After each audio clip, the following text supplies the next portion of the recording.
Type deal. Welcome to the Midnight Masterminds. My name is Wyatt. Is it? Mm-hmm. I just want you to say your name now. Perfect. My name's Tyler. My name's Katimae. Katimae. And this is going to be somewhat of a shorter episode. I'm going to be as blunt as I can because I care about you, listeners. I care deeply. And I want you to know that the two movies that came out this week, I genuinely did not want to see them. I had the time. That's a ditto from Tyler as well. I could have seen them. Same. It was a total possibility. I made the active choice to say, those look horrible, and I don't want to do it. Sorry, not horrible. One of them looks terrible, and all the reviews are completely vindicating my belief. The other one just looks totally boring to me, but Katimae saw it, and she thought it was quite lovely. Mm-hmm. So we're going to do a review of The Little Stranger for you, and we're going to do a retrospective, because we realized that recently we have all been going to the theaters to watch our old favorite movies, because for some reason around here in LA, people just play really old popular movies all the time. And a lot in very recent weeks. Oh yeah. In the past 2 weeks alone, we've seen 4 different Marvel movies, at least between Tyler and I. Raiders of the Lost Ark, The Princess Bride, and then before that, if you go back like 2 months or so, we saw almost the entire Harry Potter franchise. So we actually have a lot of thoughts on rewatching your favorite movies, and there's some pretty interesting tidbits that we want to talk about. But before we do any of that, and before we talk about any movie news, we're going to talk about The Little Stranger. What was the other movie that came out this week? The Little Stranger. Kin. Oh. So you couldn't even remember it. That's how. Yeah, it looked bad. All the reviews say that it's bad, and like the past 2 movies that we saw that were getting raked over the coals from critics and through the review process. Slenderman and Mile 22. Those movies are getting demolished by critics. We thought, you know what? There may be a saving grace. It shouldn't be a total waste of time. Or at least we'll have fun. No. Literally no fun was had. Yeah. So this time we thought, all the Marvel movies are replaying due to AMC has decided that leading up to, well, I'm not even sure, because the next one that comes out is Captain Marvel. That's in March. Well, Marvel is doing it because it's the 10 10-year anniversary. Officially now, because Iron Man came out this time. Yeah. In 2008. So, because it's the 10-year anniversary. I can't believe it's been 10 years. Yeah, right? They've been playing all of the Marvel movies in order from Iron Man 1 all the way through to Infinity War again, re-releasing them in IMAX 3D, and we thought, we could go be severely disappointed by Kin, which was almost a guarantee, or we can do that instead and reflect a little bit on what it's like to watch older movies in theaters, and that sounded way better, so we did that instead. And it's cool having the knowledge of what happens in Infinity War. Oh, that was so cute. It's really cool. Like, we have some interesting new thoughts and opinions on some of these older Marvel movies. So that'll be fun to do. But yeah, Katimae, stop stalling.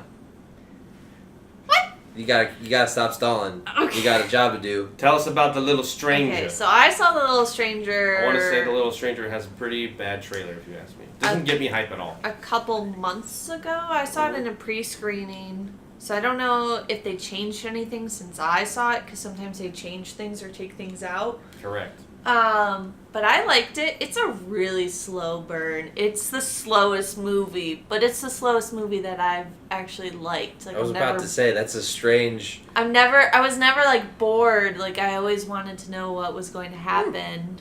Nice. The trailer, though, I'm just gonna say it gives everything away. I haven't even seen the trailer. And, like, that's kind of annoying, and it makes it more of, like, seem like more of like a scary movie, but it's not. It's like a timepiece, and it's about this guy who's obsessed with a house, basically. So but just the house is haunted. Yeah, just some stats on it real quick, because it just came out. Roger Ebert gave it a 3 out of 4, but Rotten Tomatoes, it has a 61%, and it has a 6 out of 10 on IMDb. So people are pretty divided on the movie. It seems like it just happened. It's like mediocre. It's about as lukewarm as it gets. It's directed by Lenny Abrahamson. I'm sorry, that's a goofy name. Abrahamson. Katimae, you said that you got a glimpse of this gentleman at the screening? Yeah. All of the pre-screenings or free screenings we go to are at the ArcLight Cinemas in Pasadena, and a lot of directors like to go see their cut. But show. you don't. They never make themselves known. No, they don't go, I'm director, come bombard me afterwards. They come in after everybody's already seated, so you have to know what they look like. They've seated now, and I'm going in. I'm excited to talk about some of those. So, especially the one you and I saw. We can't talk about can we even say the titles of what we've seen? Nope. We can't even say the titles? Nope. So I'm going to say this. The last one we saw was a movie with Ansel Elgort, and if we can't tell the title or anything, because we signed non-disclosures. I hope they don't change a goddamn thing about that movie. It was like a 3-hour movie. It was so Clearly, good, though. I'm still thinking about it Yeah, today. it was the first cut ever that they showed to anyone ever of all time. They said, this is the first time this movie is shown anywhere. We hope you enjoy it. I'm certain that they're going to cut probably like 30 minutes off of it because 3 hours is a little too long. But holy fuck, is that movie good. But I can't tell you anything about it. I'm going to see it again when it comes out in theaters to see what's different. But it's fun seeing those little pre-screen things. Yeah. I would like to see The Little Stranger again because I'm just curious to see if they took anything out or added anything. I liked it. It wasn't awful, but so it is a really slow movie. Yeah, more stats on it. Really, the only thing that's super important is it's based on a novel by Sarah Waters. It's the screenplay was written by Lucinda Coxon. Okay, cool. I don't know who that is, but it stars Domhnall Gleeson, and he's Tyler silently remembered what movie we're all talking about now. But the reason I said the trailer, just I don't know, makes it look like it's trying really, really hard. And, poster's cool looking. Yeah, but this kind of when this kind of season when I see a movie like The Little Stranger, the only thing I can think is like this is an Oscar bait movie. Yeah. And I know that's a negative word, that's a negative thing. It should be. But you're trying to make an impressive movie, and everyone who's making a movie should. But if your trailer is not selling it as what the movie it is, and it's giving away all the secrets, then you're trying a little too hard, and that I don't know, it just smells bad, and I don't want to see it. But I will go see it if Katimae wants to go see it. Yeah, I'll see it again. And the only movie the only other movie coming out this week is Kin, and it just looks bad. It looks like a pile of butts. Pile of CGI butts. What's sad about that too is there's a lot of like good names in it. James Franco's in it. Zoe Kravitz is in it. Yeah. And it's produced by the guys who do Stranger Things, so it's not like we got a bunch of amateurs working on this thing, but it looks like... It just looks so boring, I man. never saw the trailer for it, I don't think. Really? I'm sure you did. I'm almost positive you have. I'm not surprised you're not remembering, but I'm almost positive you have. Yeah, I don't know, man. It really looks super duper boring. Whatever. We've already talked more about that. No, I wanted to. I'm just glad that we're finally at a point on this podcast where we're not religiously going to see everything just so we can talk about it. We can finally... We've seen enough other movies and have enough other topics to talk about that we can go, okay, we're skipping this one because, you know what, we'd only get a couple. What the hell are you fucking doing? I got to fly. Good for you, man. It's on the bed. Get it off the couch. Were you raised in a barn? Sorry. Jeez. Just throw it on the ground. No, I'm going to throw it in the garbage. Wow. Well, we're going to pause the podcast so Tyler can properly dispose of a dead fly. And wash my hands because I got his bits on me. Ew. What do you think is inside of it? Disease? You're going to get disease from a fly? Yeah. Leaving all of this in, by the way. I really want French fries. Do you guys want some fun statistical facts? For some reason, about our show, Midnight Masterminds, episode 10, the review for Christopher Robin, is doing exceptionally well on iTunes. None of the other ones are, but that one in particular is quite popular on the iTunes community. I don't know why. It's a little inside baseball for you. Well, we should review more children's movies, I suppose? Sure. Sweet, okay. Okay, sweet. So, we're going to move on to a little bit of movie news here. There's not a whole lot. Nope. I want to do We usually say that, Yeah. and then we talk about it forever. Yeah. But legitimately, there's like 2 articles, and that's it. And then we're going to dive in with a lot of our thoughts. We watched Raiders of the Lost Ark, The Princess Bride, The First Avengers, Iron Man 3, Captain America the Winter Soldier, Guardians of the Galaxy Volume 1, and almost the entire Harry Potter franchise, save for After Today, The Sorcerer's Stone. I'm not going to say James Gunn after saying it just then because I'm sick of talking about it. But the big news is that there is a potential. Dave Bautista is talking more about actually leaving Marvel and Disney at this point, not just because of the script. They still might use the script, and even if they do, he's considering not doing it anymore, which I don't blame him. No, he's tired of all the politics and... But if he were to do that, that might affect the plot of Avengers 4. And whatever spoilers that might bring on, whatever. From a business side of things, that's bad news because that movie filmed side by side with Avengers 3. So Avengers 3 was filmed at the same time as Avengers 4, and wherever the Guardians ended up at the end of Avengers 4 was the starting point for Guardians 3. For somehow, whatever's going on in Guardians 3, if that doesn't happen and Drax the Destroyer is not in that movie, then the plot of Avengers 4 might be altered slightly. So who knows what that really means. I think Kevin Feige is too smart of a guy, which is another little tiny news bit coming up. But he's too smart of a guy to let it change too much of the plot. He'll figure something out, maybe. I mean, if you think about it this way, if Drax had any part of the story, you can just kill him in the movie, or you can just have him not come back. He can just, hey, we got everybody back except Drax for some reason. All right, he wanted to stay with his wife and daughter. Oh yeah, you can make it realistic. But anyway, or they can just should kill him off like they did Charlie Sheen in 2.5 Men. Just off screen, and then Ashton Kutcher moves into the Guardians of the Galaxy. Hey guys, what's up? Thanos killed my kid. Like, all right, man, whatever. All of this is kind of worrying me. Like, this James Gunn stuff. You said it. It's bad about Guardians 3, but like that, if it was only going to affect that, it'd be fine. But if all of the stuff that this MCU universe that is almost 100% pretty good gets ruined now because they couldn't suck up their pride and just bring him back for one goddamn movie. Yeah. Like, it's annoying. Ugh. We've talked about it ad nauseum, really. But the only thing that I will say is that this has the potential, if it does affect the plot of Avengers 4, to be a domino effect affecting a bunch of other things. Because the one thing that a lot of people keep pointing out is James Gunn was it was an unofficial position, but Kevin Feige had partnered with him specifically to lead the space or cosmic side of the Marvel Cinematic Universe going forward. So if you had anything in your Marvel movie, you're a new Marvel director and you want to bring some cosmic element into it, or you're making like the Nova movie, which is definitely getting made. They're making a Nova movie.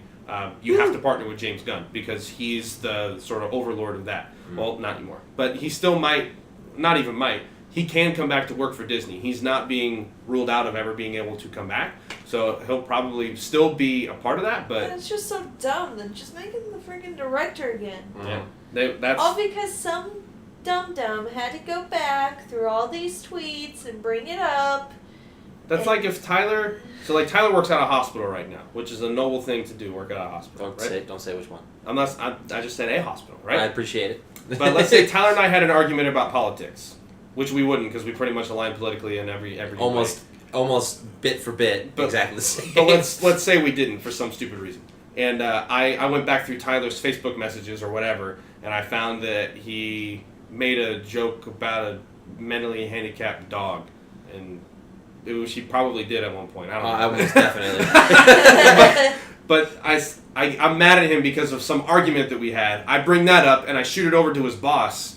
And then Tyler walks in the next day and he's just fired. That's the equivalent of what really was going on. And then, if Tyler were to just be fired one day randomly, say, hey, no 2-week notice, nothing, get the fuck out of here, don't come back. How many things in his department would start to slowly unravel? Many things, right? It's just, it's stupid. Over a personal thing. You know what I mean? Anyway, we're moving on to something way more important. Yes. And to top off all the Marvel news, Kevin Feige, super producer of the year, is being awarded the David O. Selznick Award from the PGA. Which is about as high an honor as you can get for being a producer in Hollywood. It's the PGA. It's not like the Oscars are giving you. That's Producers Guild. Yeah, the Producers Guild of America that's all the producers who are working in the industry have collectively said, we want to honor this man for what he has done. That's amazing. That's great. So there's nothing juicy about that. It's good for him. He really, really deserves it. All right, next up is something that'll probably get everybody's rage boner going. Whoa! Call him a roner. And we're not going to talk about it this particularly for very long, but it's going to lead us into another discussion that I want to have. That was a boner.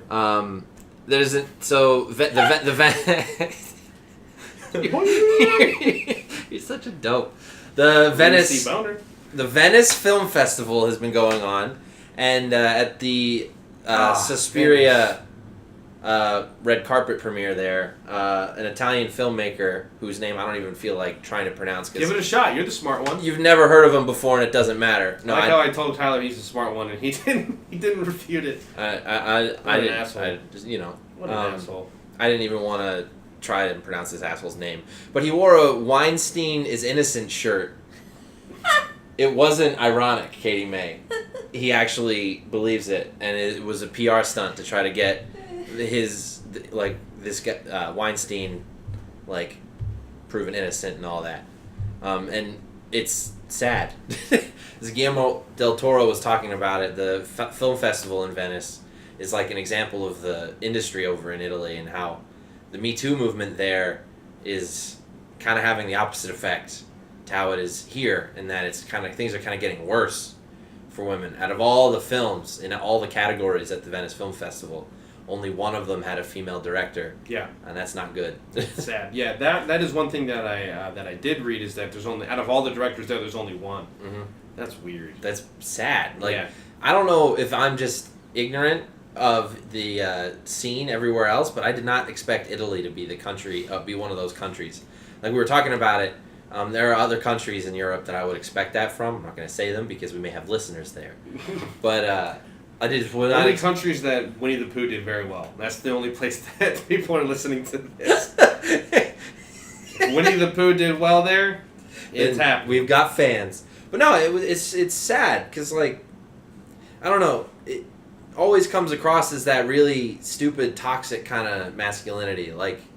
The very fragile manhood that a lot of these guys have, and they think allowing for more diversity or females to come in and do their work is going to detract from their ability to make things.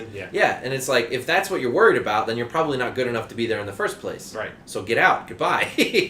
I don't know. It's just sad. And then if this guy had a career ahead of him, he doesn't anymore. And that's part of why I don't It's part of why I don't even care that I couldn't pronounce his name, because I've never heard of him. After this, it's going to continue to be the case for almost everyone. But that kind of reminds me of, and this is totally going a more political direction, but when you have these these shootings that are so frequent now. Yeah. Which one just happened a week ago? Yeah, it was in Florida.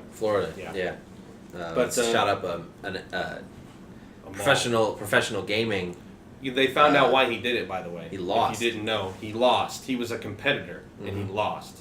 But this is not a political podcast. But the reason I was steering in this direction is there. A lot of people are there. They have a theory going on that if we don't talk about these people's names, then it won't, I don't know, make them a part of the story. Yep. The idea is we should try and forget these people and not remember them. Exactly. That's a tough notion though, because if we don't remember who these people are, what happened, why they did what they did, or why they're behaving the way they're behaving, then we can't.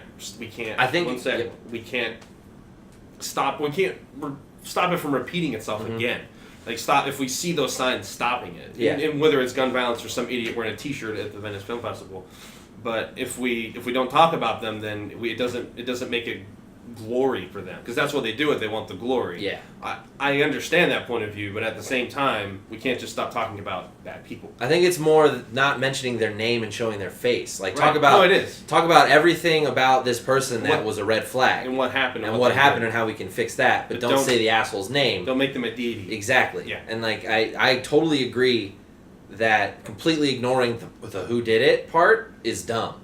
But definitely, every news station that talks about it and tries to talk like they have empathy for the victims, or sympathy at least, but then they plaster a giant picture of the asshole who did it and put his or her name underneath it. It's just sensationalized. It's just sensationalizing it and giving the wrong people attention. They're going to get more. They're going to get more viewership by showing that person. So now we're all, if we all start talking about, the reason I'm bringing it up is if we all start talking about this filmmaker, we're doing exactly what he wanted. Yep. He wanted us to talk about him and for people to, well, who is this guy? What has he made? All of a sudden, whether you like it or not, whether you're doing it for the right reasons or not, you're on his IMDb page, you're looking at the shitty work that he's done. Yep. Let's just not talk about his name, and some asshole did this, forget about him. Yep.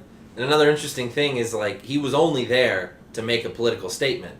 and the He guards didn't have a film? no, the guards let him in. They didn't even stop him. But What? people there, female directors that were there to like peacefully protest and advocate for representation, weren't even allowed on the red carpet. So they barred women from being all like, "Hey, can we have more of us actually represented here?" They barred that, but they let someone go and defend and try to rep a rapist. That's nice. Good job, Venice. Yeah, before you say that he was innocent, so let's try and break that down like a little bit. I don't know if we have the time. So look, he could argue that he's not saying rape is okay because he thinks in his mind that Weinstein is innocent. So what he thinks is Weinstein is a totally normal, wholesome dude who is innocent, and I'm out here preaching his good name so that people will know about it. So it's not like he's defending him as a rapist. Now let's go the other way.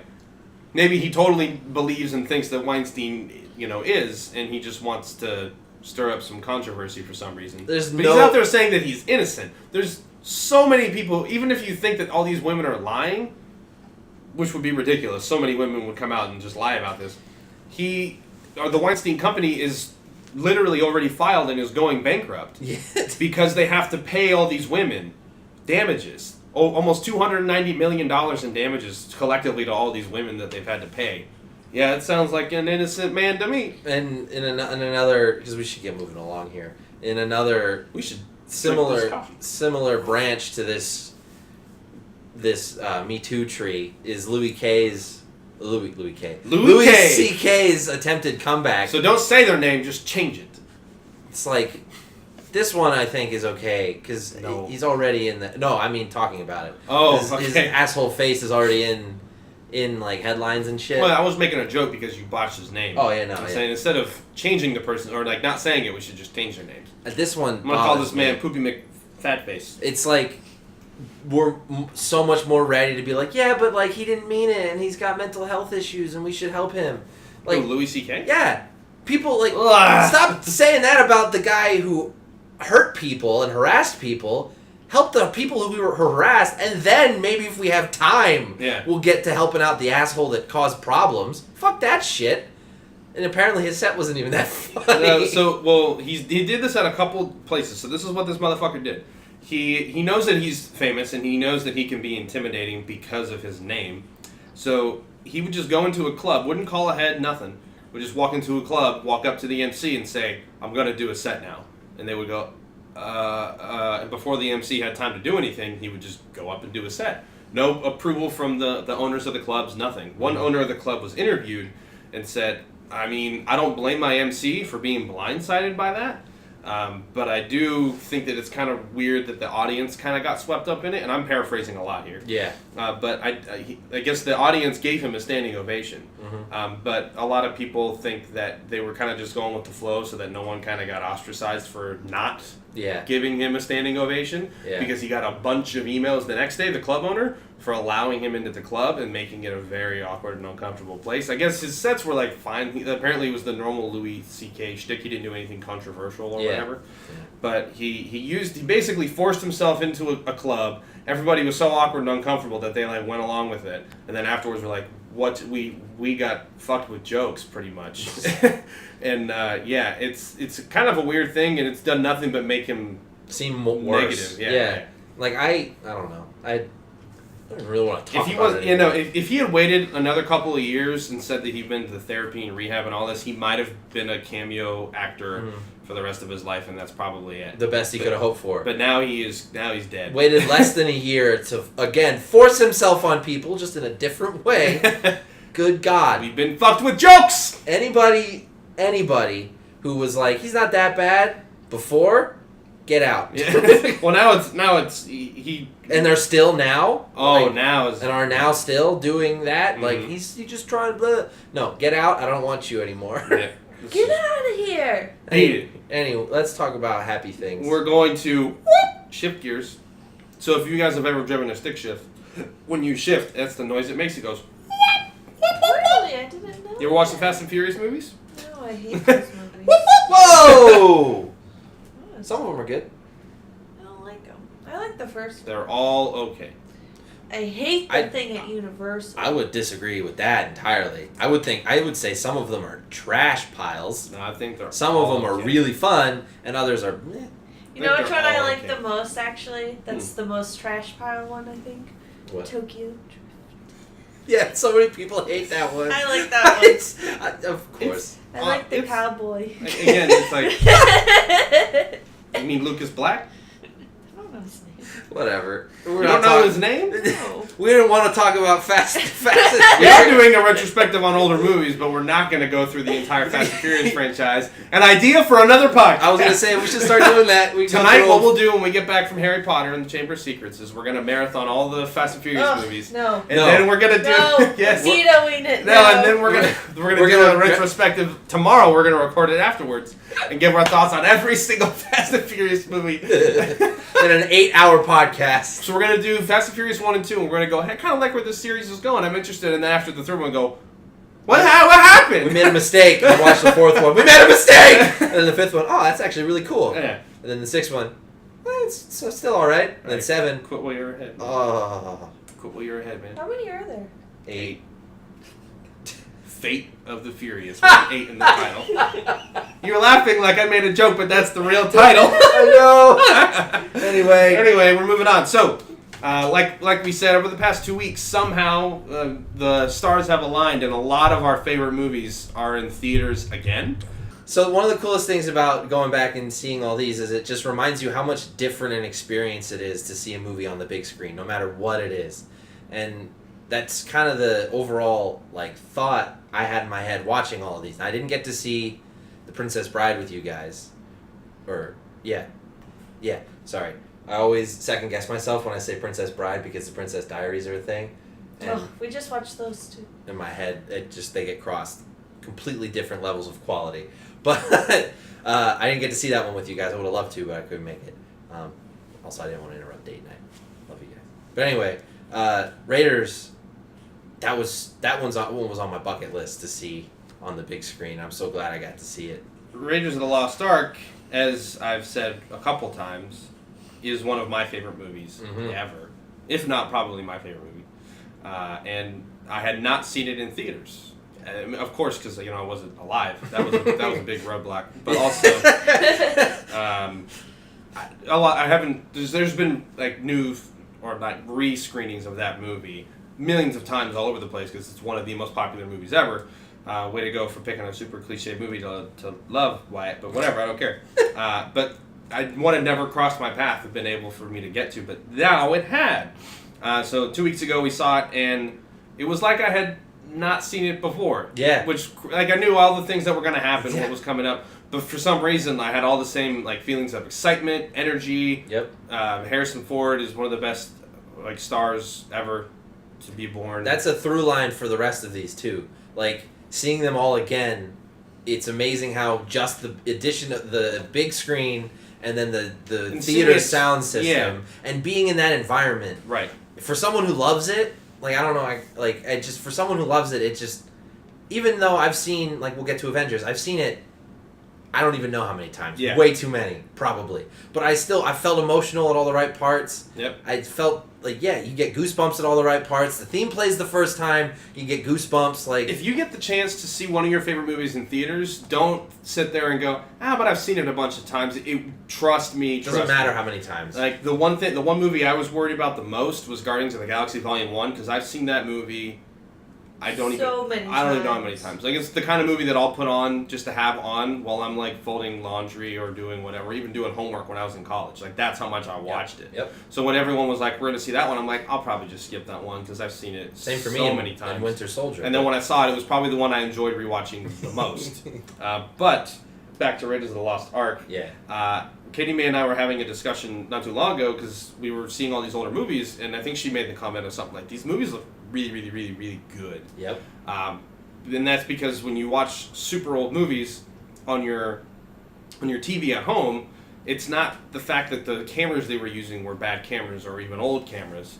It's the fact that the transfer process from film to home media back in the day was really not that good. That's why these new special editions can keep coming out and it keeps looking better and better, they're not making the film better or anything like that. The film is immaculate. It's how they transfer it over. So when you saw it, on your DVD player when you were 10 years old, like I did when I saw Raiders of the Lost Ark the first time, you look at it and you go, this is a great movie, too bad it looks kind of old. And then you see it in theaters, you're like, what the hell? This is amazing. This looks like it was filmed yesterday.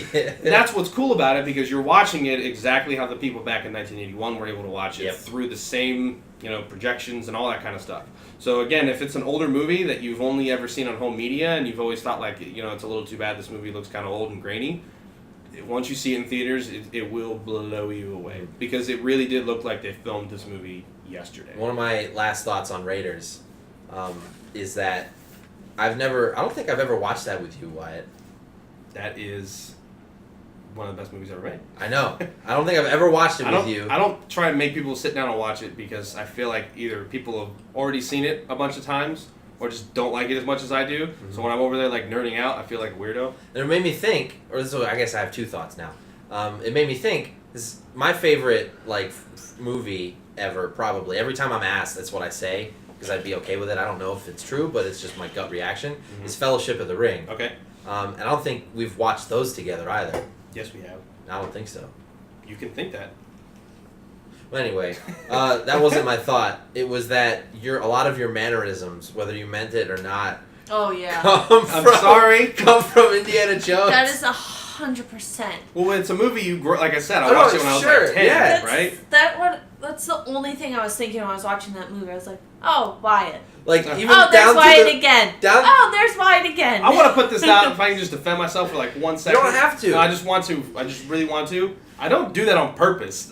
I don't go like, how would Indy do this? Like that's absolutely not what I do. Absolutely. I grew up loving the Ace Ventura movies and Dumb and Dumber and just Jim Carrey in general. Yeah. So I still have a lot of mannerisms that are very much just me doing a Jim Carrey impression, whether it's intentional or an active decision or not. But like down to the way you grip a glass when you're drinking whiskey. It's the same. I'm sorry. Thing. And it was great to see. I don't want to get too sentimental with it here, but when my parents got divorced when I was 10, so there was no father figure at home literally at all. And my mom worked all the time. So I was just home by myself all the time with my 5-year-old brother. So I just watched that movie on repeat. So I guess it raised me? Question mark? I don't know. But it's interesting assumptions. And as a good friend of yours, and it was really cool for me. It heightened the experience, like knowing how you must have been feeling based on how I was feeling while I was watching it. Now I don't want to ooze over Raiders for the entire, because we can go on this forever. Sorry.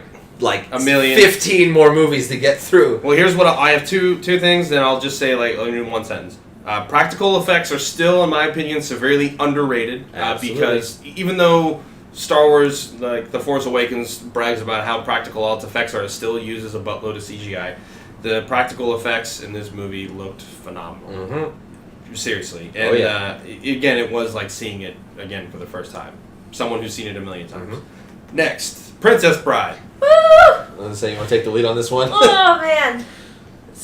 So if Raiders is my favorite movie that I've seen a million times, The Princess Bride is my favorite movie that I've seen a million times. I used to have that on VHS, and my best friend Katie would come over and we'd watch it all the time. But I started watching that movie when I was very young, like probably before I was 10. And I never really got the jokes, so I didn't know it was such a comedy until we saw it in theaters and everybody was laughing, because I always just took it to heart as a kid. So that was a new experience to me. Like, people were laughing at things and was like, oh, this is supposed to be funny. And I've seen that movie so many times. Yes. I thought Katimae wasn't enjoying herself. I swear to God. So I saw this movie when I was like super duper young, like one time. So honestly, when I saw it in theaters, it was like I had not seen it before. Yep. So I'm watching it, and I'm like, oh, okay, yeah, this is funny. And I'm laughing at the jokes, and everyone in the theater is laughing, I'm laughing. I look over at Katimae, and she's deadpan. And I'm like, maybe she's not enjoying rewatching it for the millionth time, I guess. And we're going on, and then I laugh, and I look over at her, and she kind of looked at me like, why are you laughing? Like, she had the look on her face like, that's just not funny. I'm like, what the hell? And then eventually I just like gave up, and like every time Inigo Montoya would come on screen, I would just laugh. Like his presence is amazing. Yeah. His performance was fantastic. He's my favorite. He's so great. Favorite thing about because that not movie. only is he funny, but he has a tremendous amount of heart. Yes. Like, you believe him, and yes. he's funny. Oh, it melts me every time. It was great. But at the same time, I kept looking at Katimae, and I'm like, am I doing something wrong here, or what? And afterwards, she told me, and she was like, I saw the movie a lot as a kid, and I didn't even think that it could even be a comedy. And I'm just like, it almost seemed like she relearned what the movie even was. It's crazy how that is still the through line for all of this. It's like seeing these movies, no matter what you think, how many times you saw them, it is just different. Yeah. When you see it on a big screen and when you see it years later. Yeah. Yeah, because I laughed at stuff that nobody else laughed at because of the memories I had with the film. Mm-hmm. And how my friend and I would just, like, repeat these lines over and over. Yeah, watching it with you was weird, because I would think that you weren't into it, and then all of a sudden you would start reciting a line before it was being said. And I'm like, is she into it or not? I don't get it. Alright, are we moving on? Yep, absolutely. So, shifting gears, whoop whoop! Because that's the noise it makes. Okay, yep. into Marvel movies for a little bit. The Avengers. The big question I wanted to ask you, Tyler, I know Katimae, for some reason, can't watch this movie. I really can't watch this movie. I've never seen it. I don't even know if all it's the way through. Yeah, I don't even know if it's a thing of she likes it or doesn't like it. She hasn't seen it all the way through, so she can't form an opinion on it.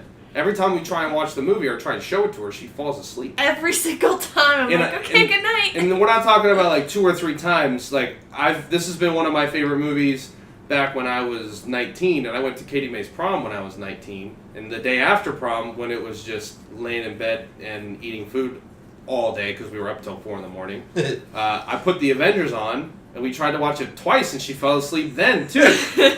That was 5 years ago. So every single time I watch that movie, I fall asleep. So Katimae, in a very Aaron-like fashion, she decided, I just am not, the world does not think I deserve this movie, so I'm not going to watch it. She purposefully did not come with us. So I have a question I was also working, wasn't it? No, you could have made it. Yeah, you could have made it. I have a question that's is just that when for you, I was Tyler. hungover? All right. How much weight does the movie hold now, having seen a bigger, better Avengers movie in Infinity War? I'm glad you asked. Still, I think it still has a lot of weight, but this will carry into our Guardians discussion a little bit too, and even Iron Man. Mm-hmm. But like, it's amazing how far back, now that we've seen Infinity War and we know where it was all going, Yeah. trickling back to where it started, it's amazing how many lines that they kept up and started and plot lines that they started here and even before that they carried through definitely, and how much. It's like it was almost a completely new experience seeing Guardians again. Yeah. Not so much Avengers, because there was definitely gravity, because it was the Earth's introduction, as Thor says it, to a higher form of war. Yeah. And it's why there's such a quantum surge, as Fury puts it. Yeah. In the powers and abilities of all the characters, because they just were fucking forced to. Yeah. Captain America went from punching Nazis to fighting aliens, and to him, like 2 weeks. Yeah. For him, it felt like literally like 2 weeks. It was like 2 weeks between crashing a Nazi fucking so he brings down this Nazi plane, and for all he knows, he had a pretty good night's sleep, wakes up, and for about a week is just hitting a punching bag. And then Nick Fury walks out and is like, hey, so the world, it was fine for a while. Like, we have problems for sure. But there are aliens coming down. He's like, you couldn't have woke me up like. Alien god from another planet stole that cube thing that made the Red Skull Crazy? Evaporate. Yeah. And we need you to go get back. Oh, and by the way, aliens in a hole in the sky. It's amazing he doesn't have PTSD. Yeah. Why is Stark the one who gets? Well, because Stark's kind of a weenie, if you ask me. That's true. Yeah, he is. Really, after watching all these other, we saw Iron Man 3 after this one, and he really is a weenie in that movie. But regardless, I would agree with you that it still holds the weight when you see it, if you know kind of where it's at. So if you're aware of these Marvel movies, but you haven't been following the through line, and you just plop down to see this movie and watch it, you'd be kind of like, there's a better version of this. Why am I watching this one? Yep. You know, but it's there's something about this movie being a smaller movie with less characters, but still feeling like it's pretty big in scope. Oh, absolutely. It's I really thought going in, the reason I wasn't too excited to see this one again in theaters is that because I've seen Infinity War, I was afraid that it would, I don't know, kind of the wind would be taken out of its sails because, we know they get through it. Yep. But no, it still worked pretty well. Oh, and and Coulson's death still hit me right in the... Even though that he wakes up like 2 days later. Yeah, right in the feels bag. Still hit me. Like, it sucked that they used that as a really pivotal moment to bring the Avengers together. And then they were like, well, we wanted to do this TV show, so just bring it back to life. Well, I mean, if you think about it, for all the people that it matters to, he's still dead. True. Because, the only people that know he's a not... secret agent. Yeah, the only people that know he's not dead are... Nick Fury and then the Agents of S.H.I.E.L.D. Mm-hmm. But yeah, no, it was... all the action still stood up. I was thinking about it while we were watching. Because that was, I remember, vividly, my experience seeing that movie with you. Yes. All those years ago. We went with a big group of people. Yep. We went with Nicole and Bree and Josh, Bree's boyfriend at the time, who's yep. not Bree's boyfriend. Oh, if you guys listen to this, hello. If you don't, whatever. But I remember all the funny bits or even the cool bits, like Black Widow's scene in the beginning. Yeah. Her interrogation scene with Loki. It was all still great. I heard that scene was a lot better this time around. Absolutely, yeah. For some reason. But it shows how historiography can change your experience with a movie. Sure. I think. Yeah. But anyway, that's something that we'll bring up a lot more in the Iron Man 3 discussion, I think. Yes. But yeah. But what I was getting at is all the really, because I remember when Cap has his moment on the car when he's like, we need a perimeter all the way to 39th, and the police captain is like, why the hell should I listen to you? And then he just goes to town on a bunch of Chitauri. Yeah. And then the guy's like, yeah. We need a perimeter as far back as 39th. I was like, I remember that in the movies. I was like, woo! And it was super exciting, but I haven't had a moment in any movie like that where I can't wait to go see that movie again.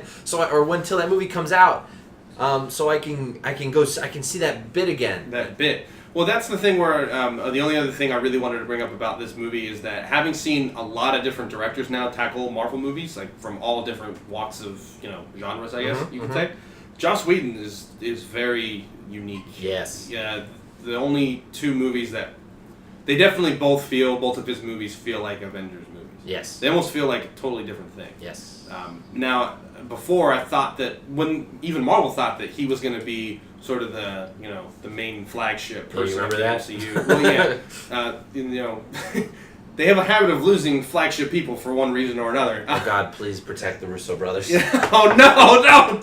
So, back when we thought that those movies felt so unique and individual, I think it was mostly from the dialogue. Yeah. He has very unique dialogue, and it's not bad. But I think once Ultron comes around, it gets a little much tiresome. Yes. Which is why I think it's okay we're dealing with the Russo brothers, because it's not about the dialogue so much as it is about the characters, as it is about the...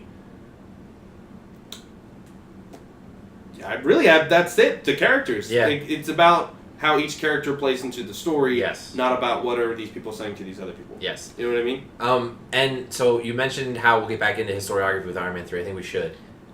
Shifting gears? Shifting gears.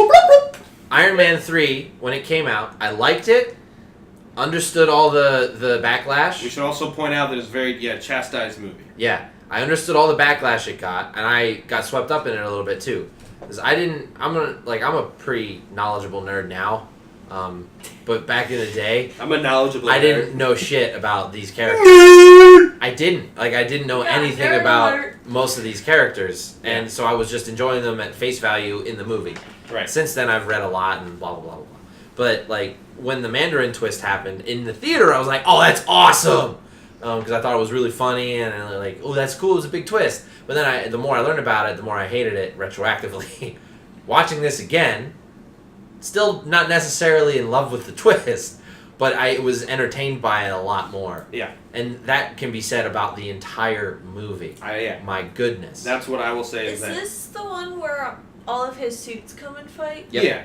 I thought that was so cool when I saw that. So I think that's one of my favorite fight scenes in Marvel. Yep. Everybody hated this movie, and they still do, because I think no one went ahead and gave it a second chance. This movie is really good. Yeah. I didn't like it. I didn't like it because I thought that it was...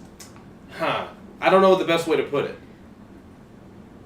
It just felt, in the same way that Joss Whedon is a very unique voice, in the way that he writes people. Shane Black is also very different in the way that he writes things. Yeah. And they all kind of feel very similar. Like, when you're watching a Shane Black movie. And because there hadn't been really a Shane Black movie in the MCU, and I was a lot younger when this movie came out. I was like 19, I think. Yeah. I saw this movie and I was like, yeah, it's pretty cool. It's not kind of like the other Marvel stuff that I like. And I moved on. And now that I've grown up a little bit, like 5 years have gone on, going back and see that movie, and I now, a lot more than anything, appreciate when I see a unique voice or vision in a movie. So when I see Iron Man 3, or when we saw it 2 days ago, I was like, wait a minute. I've been saying that this movie's kind of lame and boring? Why did I say that? Well, all the character stuff is great. They dig into Tony Stark's character a lot. The fight scenes are excellent. It's the twist, dude. It's a good twist. It is. Sorry you don't get to use the Mandarin in it again in the future, but they fixed that. Yeah. Right? They heard everyone's opinions. They did the short film. The real Mandarin's still out there. They even put in the line that Trevor had to have plastic surgery, so you can still fucking use Ben Kingsley if you want to. Yep. This movie's kind of genius, really. So, and it's like, the thing is, like, back then, there had only been, what, like 8 movies, I Something think? like that, Something yeah. like that. Now we're over 20, right? Yeah. So, the comic book, like, we hadn't been worn out. I still don't think we're worn out. I just think we're at the point now where we're like, get a little bit more unique with them. Yes. Don't just keep remaking the same blow up a city superhero movie. Right. So when Shane Black made a movie that was about Tony Stark taking down a bunch of government weird corporate like espionage bullshit. Yeah. And it didn't It was really too unique or weird. Exactly. It right? didn't involve Iron Man flying around and shooting missiles at everybody. Like, there was a little of that, but not enough to, like, it wasn't what the movie was hinging on. People at the time were like, what? No, I want to see Iron Man blow up shit. Oh, they wanted to see Iron Man versus the Mandarin. Exactly. And that's not what this movie is. Exactly. This movie is about Tony Stark coming to terms with the fact that he's more valuable than just the suit of armor that he made. And that is a thread that gets carried through the rest of the series, and it's for the better. And I was thinking that the whole time I was watching it, this is exactly the kind of solo superhero movie that we would want now. Like, think about Ragnarok. Yep. Ragnarok is not, I mean, it gets This to is that. almost like Iron Man's Ragnarok. Yeah. But we weren't ready for it. Exactly. Because we had just seen the Avengers 1 year prior. Yes. And we wanted that again. Yes, exactly. And when we got Ragnarok, I bet you if Ragnarok had came out after, the Avengers, it wouldn't have been as well received. Oh, 100% no. I think Shane Black is in that the Iron Man 3 I think suffered from usually the first of the gate catches all the rocks, you know what I mean? Yep. And I think he caught all the rocks, but now that opened the door for people like James Gunn and Taika Waititi to step in. And man. Well, even as soon as after that, just to continue this conversation with Winter Soldier was lauded for being unique. Yeah. So after Shane Black did it, then, the Russo brothers did theirs, and everyone was like, hey, we like this. Yeah. And I think when you said... Do you think Shane Black was like... Yeah, Shane Black's at home like, what the fuck? I did that too! So, I think you hit the nail on the head when you said espionage. It's kind of an espionage movie, but The Winter Soldier is, fuck is it an espionage movie? Well, it's a fucking Tom Clancy movie. Yeah, but the thing is that fits a lot more with Captain America. 100%. So when I said unique and kind of different, some of those themes that we just talked about, like espionage and stuff, aren't really Iron Man's MO, so that's also how it may have felt a little off. He also was slightly too diggish to that little kid for a superhero. Just saying. I disagree. I think that that their relationship is so great, and you can tell he cares about the little kid. Because that's the way he talks to him. So, but in the interest of time, I think we should just blow right through the Winter Soldier because I have nothing else really to say about it other than seeing it. I would like to. It was just as good the first time. And I don't have any new thoughts about it. Really, I don't. Except for the fact that I think after, like, Avengers, Captain America. Oh, one thing I mentioned it to you in the beginning, is like part of the cool thing about Cap is that the serum it continues to make his body better until eventually it just shuts down. So he can get a wee bit stronger. So and I like that that's the through line. Like, he's getting better, and as he trains and all that, he gets more and more and more and more powerful. And then when he gets too powerful, he'll just explode. Literally, his body's like, nope. And it shuts off. Yeah. But I dug that about Winter Soldier. But I agree. It was still fantastic. I still love it. It still might be my favorite one, just because for me. Well, my absolute favorite one, still to this day, is Guardians of the Galaxy Volume 1, which we had the pleasure of seeing. And like I already said, we didn't... Chris Pratt can get it. He can get it. when Volume 2 came out, I loved that movie and I got very swept up in it. And I started telling people, you know what, I think I might like it more than Volume 2. I have... Volume 1. Volume 1. I have affirmatively 100% changed my mind, and I think Volume 1 is definitely my favorite of the two. But the thing is, we're talking about like a 2% margin here. Because they're both excellent movies. I think I want to see 2 again, and it'll affirm my belief in about 2, but in the same exact way. But the thing is, I saw Guardians of the Galaxy Volume 2 4 times in theaters, right? Yeah. So, and I'll watch it every day again after that. And it's only been like a year. So, because we're so close to it, I feel pretty confident in saying that I think I like Volume 1 a little bit better. Mm-hmm. And I don't know what it was. This movie hit me way more emotionally this time. Yeah. I don't know. Don't know what it was. Well, talk about Infinity War plot points that add to the old movies retroactively. Yeah. Knowing that Groot isn't the same Groot. Yeah, sad. Because when he died in the Guardians, you're like, but he's back. Because you see, like, less than 10 minutes later, he's like regrowing. He blooms in Rocket's lap and Rocket smiles. And you're like, oh, Groot's back. But then learning after that the Groot that we had in Guardians 1 is gone. Is dead. He's gone. He's definitely gone. The new Groot is basically his son. Yeah. Being raised by Rocket. And then for Rocket, in Infinity War, to spoilers, lose Groot again. Yes. Twice. Yep. Poor Rocket, man. Fuck. So, but no, it's nothing in...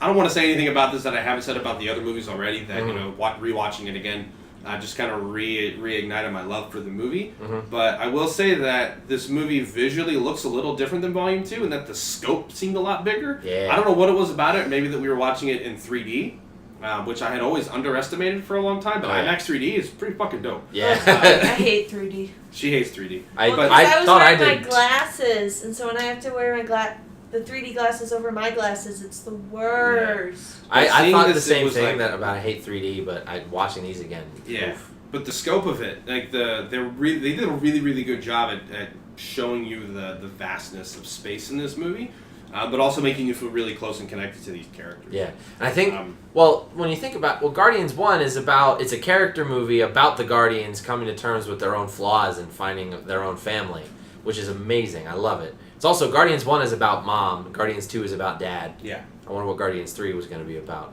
His brother. Anyway. his brother didn't know. Adam Warlock! Too bad we'll never get it. Anyway. So, yeah. But like, you're right about the scale, because it's like, and Ronan, I was saying this, it's like, it's amazing how, like, infertile Ronan feels as a villain, knowing what Thanos is capable of. Yeah, knowing that the shit that he's saying to Thanos, you're just sitting there like, God, you're so stupid. Yeah, like you don't know what's gonna happen to you, man. You're gonna be so dead. I will say though, like if the Guardians didn't kill him, Thanos would have ripped his head off. Dude, just ripped him in half. Even if he had the Power Stone. Yeah. Like that's the thing is like what was the one that he has? He didn't have power. No, he did have power. Yeah, he did have power. I'm sorry, but that scene when he like wields it was pretty dope. I have to say, I had goosebumps. That was. It's pretty dope, and I'm interested to see because this villain Ronan the Accuser has been historically talked about as the worst Marvel villain, which is one of them. I think Malekith from but like one of like out of there are like 3 like lauded like horrible villains that are just not well fleshed out, and he's one of them, right? Yep. And they're bringing him back for Captain Marvel. I'm interested to see if whatever character development they do for him in Captain Marvel makes him a more interesting character overall. If rewatching Guardians Volume 1 again will make us like him a little bit more. Yeah. But I will say like he is just kind of He's a brooding mean guy. Yeah, he's just a bad guy who's really powerful. Yeah, and like he's politically. But the movie's not. The thing is, the movie's not about that. No, it's not about him even a little bit. That's why they don't spend a whole lot of time on it. Absolutely. And that's okay, But we are going to slowly, but also very quickly, slowly only in the sense that this is a long sentence of what I'm telling you, that we're going to very quickly shut down the podcast.